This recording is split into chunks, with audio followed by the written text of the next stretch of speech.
Tokyo ரிவெஞ்சஸோட next எபிசோட்ல இருக்கும். இதுக்கு முன்னாடியே பார்த்தோம்னா ஒரு 3 எபிசோட் இருக்கு. யாரும் பார்க்கலன்னா மறக்காம செக் பண்ணுங்க. And welcome to family. இன்னைக்கு நம்ம பார்க்க போறது Tokyo revenges season 4 episode 4. So start பண்ணலாமா? டேய் மைக்கு வரல, அவன் லெட்டர் நம்மளே பிரித்து படிச்சிருவோம் அப்படின்னு சொல்லி படிக்க முடிவு பண்ணுவானுங்க. இதை பத்தி தெரிஞ்சே ஆகணும். மைக் அன்னைக்கு என்ன நினைச்சான் அப்படிங்கிறது இதுல இருக்கலாம். மேபி ஒருவேளை அவன் எங்கே இருக்கான்ற குழுவா கூட இருக்கும். இதை படிச்சோம்னா தெரிஞ்சு போயிடும்.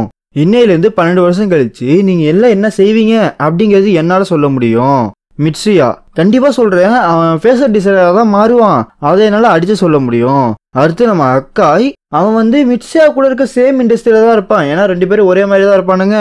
அதே மட்டும் பாச்சான்னு ஒன்றும் பெருசாலாம் கிடையாது. அவங்க அப்பாவோட ரியல் எஸ்டேட் பிசினஸை இவன் டேக் ஓவர் பண்ணிடுவான். அண்ட் பாயாருமே பார்த்தோம்னா அவங்க கூட தான் இருக்க போறான். ஸ்மைலி அவனை பத்தி சொல்றதுக்கு ஒன்றும் கிடையாது. மேபி ஆங்கிரி இருக்கிறதுனால ஒரு பிரச்சனையும் கிடையாது. ஆங்கிரி அவனை பார்த்துப்பான். ரேக்கனை பத்தி சொல்லணும்னா ஒரே ஒரு விஷயம்தான் கண்டிப்பா சொல்றேன், ஃபியூச்சர்ல பைக்கு ஷாப் தான் வைக்க போறான் அவன். அண்ட் சிஃபியை பத்தி சொல்லணும்னா பெருசாலாம் கிடையாது. பாஜிக்கு என்ன வேலை பிடிக்குமோ அதை வச்சு செஞ்சிட்டு இருப்பான்.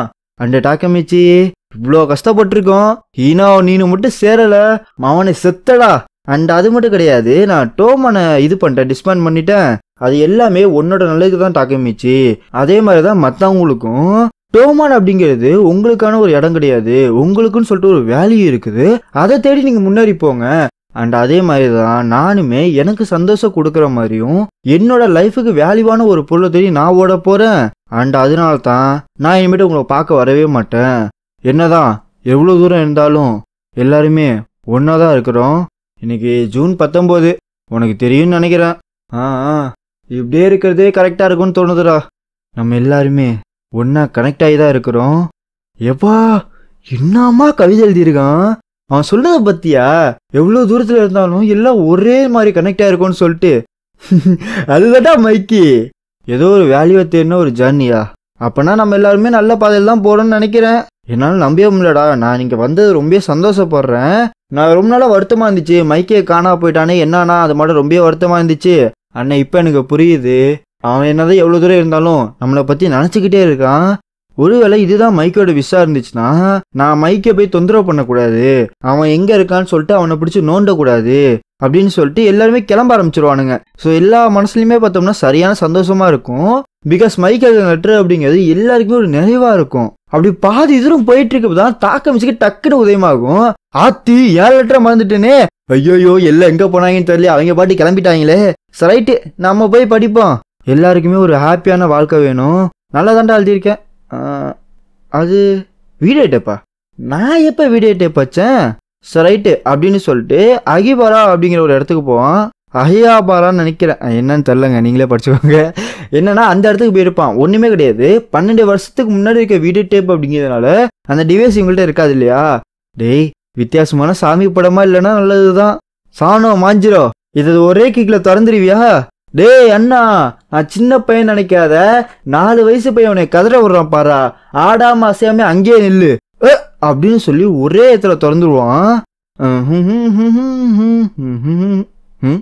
ஏய் என்னத்த வீடியோ எடுக்கிற? 12 வருஷம் கழிச்சு வர டாக்கமிச்சிக்கு இது உனக்காக மட்டும்தான். நான் லெட்டர்லேயே நிறையா சொல்லிட்டேன்டா, தேவையான எல்லாத்தையுமே நிறையா சொல்லிட்டேன். ஒரே ஒரு விஷயத்த உனக்காக மட்டும் சொல்லணும்னு ஆசைப்பட்றேன். இனி என்னாலே கண்ட்ரோல் பண்ண முடியாத ஒரு சுச்சுவேஷனில் இன்னொருத்த வந்துடுவான். அதுதான் டார்க் இம்பல்சிவிட்டி. இம்பல்சிவிட்டினா ஒன்றும் கிடையாது, ஊந்தி விசை, அதை தான் அப்படி சொல்லுவானுங்க.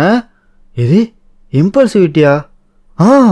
இப்போதான் எனக்கு புரியுது என்ன காரணமாக இருக்கும் இது வரத்துக்கு. ஒருவேளை இருக்கலாம் அவன் அண்ணனோட சாவு, எம்மாவோட சாவு, பாஜியோட சாவு, இது எல்லாமே அவனுக்கு ஒரு தூண்டுகோலா இருந்திருக்கலாம். அதே மாதிரி ஒரு தடவை அவன் கசுடோராவை அடிச்சே கொன்னால இதுதான் அவனோட டார்க் இம்பல்சிட்டியா?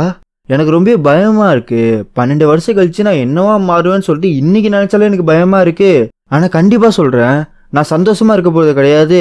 அதனால தான் உங்க எல்லாத்தையுமே பார்த்தோம்னா நான் தாட்டா கட்டிட்டு வந்துட்டேன்.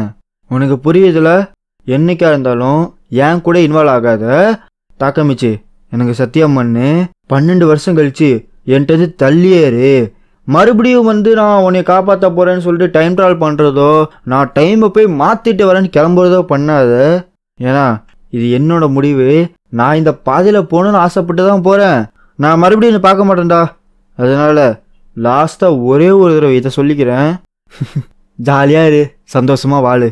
நிறுத்துடா அந்த ஸ்மைலு.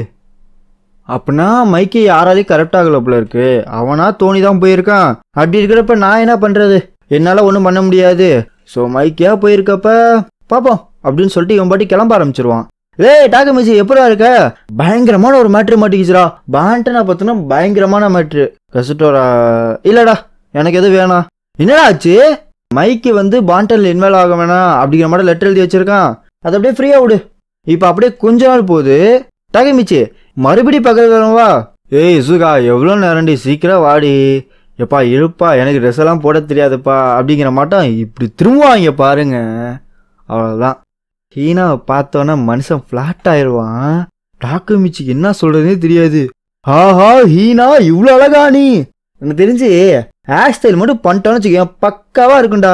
டேய் டாக்கமிச்சி அவ்வளோதான் போ. இந்த மாட்டம் அழகான பொண்ணு உனக்கா?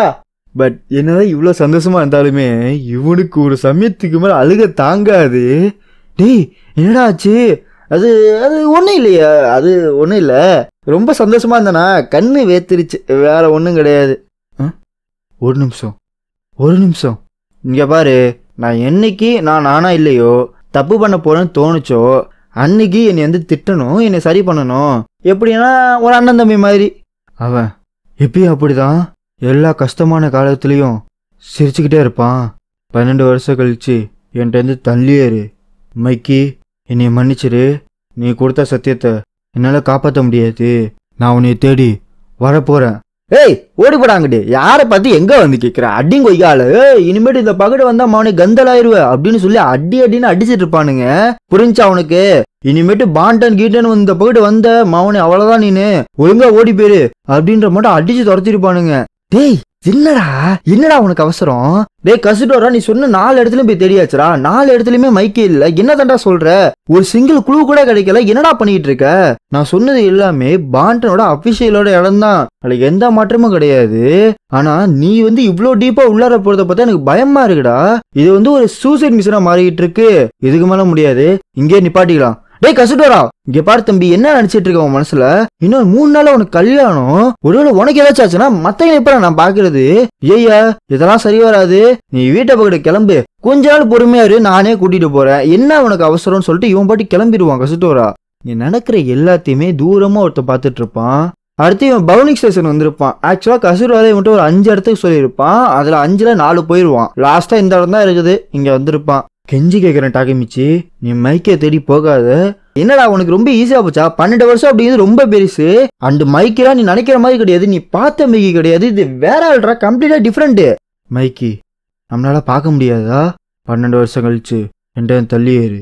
அப்படின்னா நீ ரொம்ப லோன்லியா இருக்க மாட்டியா? கொஞ்சம் நவுந்த மாவனையோ மண்டை சதறிடும். ஆஹா என்னடா நீ அப்ப குப்பை மாதிரி இருந்த, அப்போ ஒரு வாடை அடிச்சிச்சு பாத்தியா? அதே மாதிரி கேவலமான வாடை இப்ப அடிக்குதுடா. எது அப்பயா? அப்பனா நீ யாரு?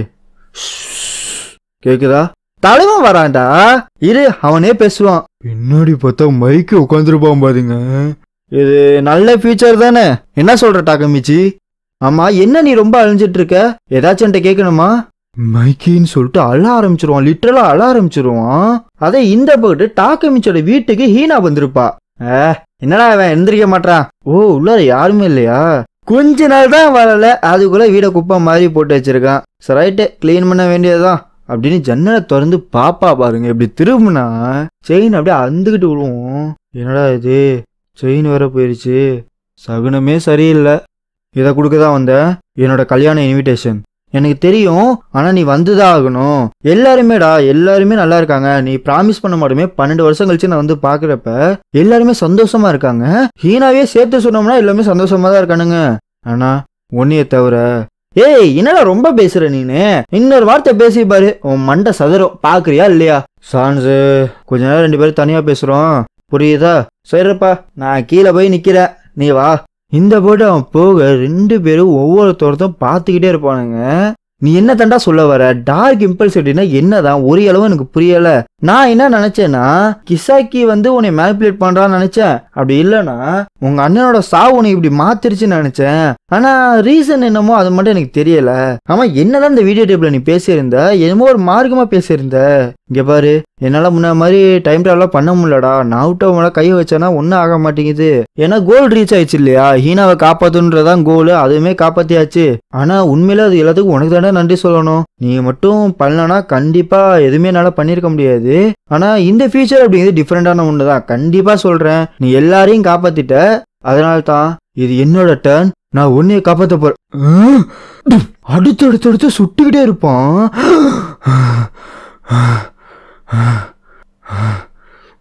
டம்முன்னு அடுத்து சுடு. இந்த போட்டு என்னால பேச முடியாது, ஒன்னும் பண்ண முடியாது. என்ன இது, கிளீன் பண்ணியே முடிச்சாச்சு, இவ்வளவு நேரம் ஆச்சு. இவ எங்க தான் போனா, எப்போ வருவான்னு தெரியலையே. இந்த போட்டு ஈனாங்க காத்திட்டு கிடக்க ரத்த வெள்ளத்துலயும் என்ன ஆனானே தெரியல. முளைஞ்ச போல இருக்கு அப்படிங்கிற மாதிரி ஒரு பார்வை பாப்பாம பாருங்க. அவ்வளவுதான், இதோட இந்த சாப்டர் அப்படியே முடிச்சுப்போம். அடுத்து என்ன நடக்குது அப்படிங்கிறத ஃபியூச்சர்ல பார்ப்போம். Love you so much.